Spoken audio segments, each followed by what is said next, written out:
পুত্র সন্তান লাভের জন্য কোরআনে কারীমের তিনটি দোয়া আমরা পেশ করতে পারি। এই দোয়াগুলো পাঠ করে আল্লাহ তাআলার প্রিয় নবীদের একজন জাকারিয়া আলাইহিস সালাম, ইব্রাহিম আলাইহিস সালাম আরেকজন, তারা আল্লাহ তাআলার কাছে পুত্র সন্তান লাভ করেছেন। অতএব এই দোয়াগুলো আপনিও পড়তে পারেন, কিন্তু তার আগে আপনার একটা বিষয় মাথায় রাখতে হবে, সন্তান ছেলে হোক আর মেয়ে হোক আপনার চাইতে হবে যেন সে সৎ এবং ভালো মানুষ হয়।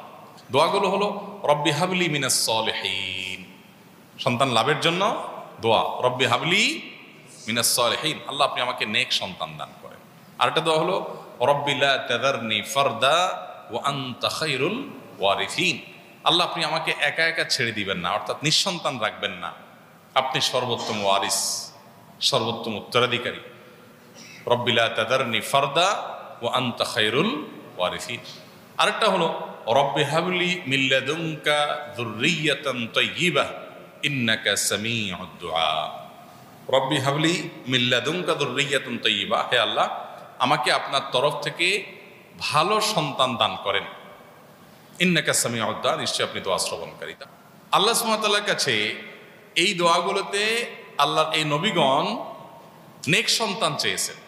কোরআন হাদিসে কোনো দোয়ায় আলাদা করে এইটা বলা নাই আল্লাহ আমাকে আপনি ছেলে দিয়েন মেয়ে না, বা মেয়ে দিয়েন ছেলে না, এরকম কোনো অপশন নেই।